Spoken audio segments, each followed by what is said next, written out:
Senhor Silvinei, no dia 8 de janeiro, onde ocorreram os atos da Praça dos Três Poderes, nessa data específica, o senhor ocupava algum cargo público? Não, não ocupava. Eu estava aposentado e era véspera do meu aniversário. O senhor consegue nos informar, senhor Silvinei, quando o senhor foi exonerado do último cargo público ocupado?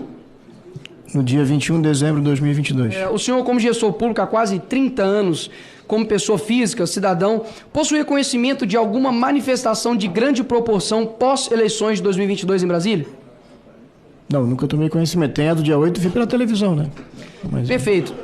Senhor Vasco, somente com essas perguntas, a gente sepulta toda a narrativa de que o senhor fez parte de um plano inicial de um possível golpe factoide com relação ao dia 8. Inclusive, a sua vinda aqui nada mais foi do que uma tentativa frustrada daqueles que gostariam de levantar uma narrativa para poder colar isso. Só que realmente o tiro saiu completamente pela culatra. Inclusive, essa CPMI ela tem ferido a nossa Constituição, artigo 58, parágrafo 3º, que diz respeito a apurar fatos determinados. E, portanto, quando nós vemos aqui questionamentos, né, de foco que foge do escopo da investigação, isso precisa ser colocado aqui em xeque de que a Constituição Federal brasileira não está sendo cumprida. Porque os questionamentos aqui, senhor Vasques, por exemplo, foi no seguinte sentido: por que o senhor tinha foto com o Bolsonaro? Se o senhor tinha conhecimentos que a empresa era apoiada por Trump, qual foi as compras de veículos da PRF, o número de mortes em estrada, sobre espião Pegasus. A relatora, com toda a sua imparcialidade, teve a coragem de perguntar se o senhor conhecia a respeito da granada bailarina. Foi colocado aqui um questionamento se a camisa 22 era ou não do Rodinei do Flamengo. Isso chega a ser vexatório para um governo, numa tentativa de elencar uma narrativa, fazer essas perguntas para o senhor. Quando nós olhamos aqui, os outros senadores anteriormente colocaram a respeito aqui de outros demais temas, como, por exemplo, a escolha do PRF, do diretor, e a sua imparcialidade e a sua proximidade, né, ou não com o presidente Bolsonaro. Eu gostaria, isso aqui é um momento especial, eu gostaria, por gentileza, solicitar à mesa que colocasse a foto do então imparcial novo diretor da PRF, com seu charuto, boné cubano.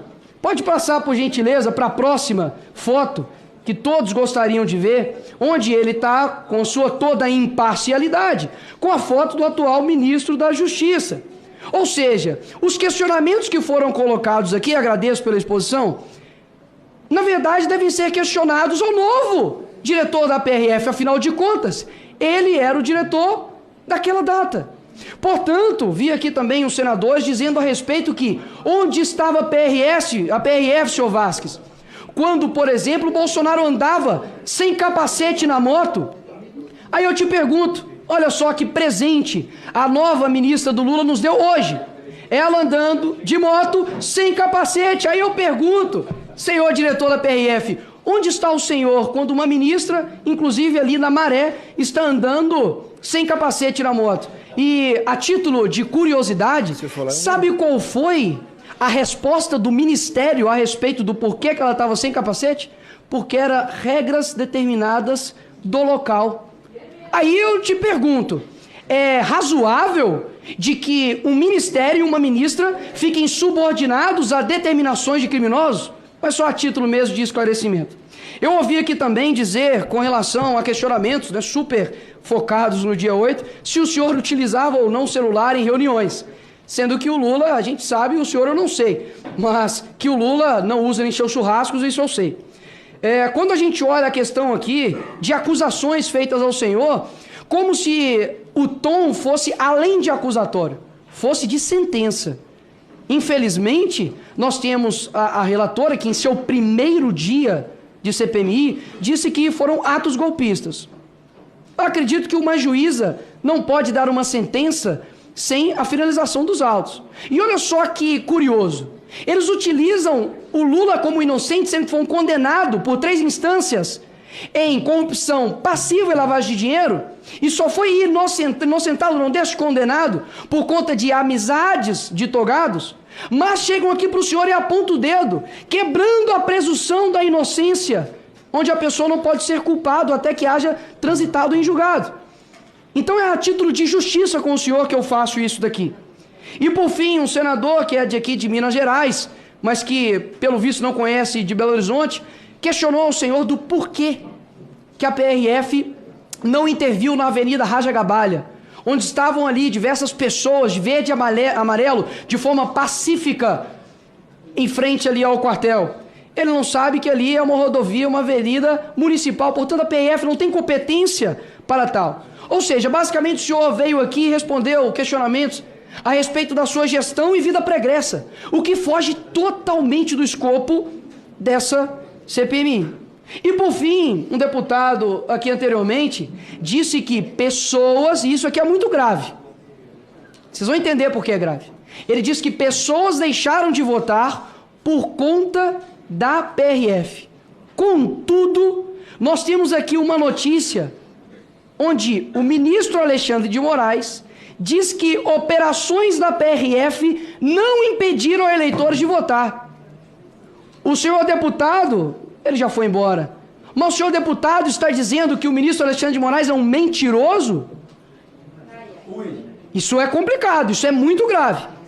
E por fim, presidente, no começo aqui foi feita uma questão de ordem para poder retirar 2 membros dessa CPMI, André Fernandes, senador Marcos Duval.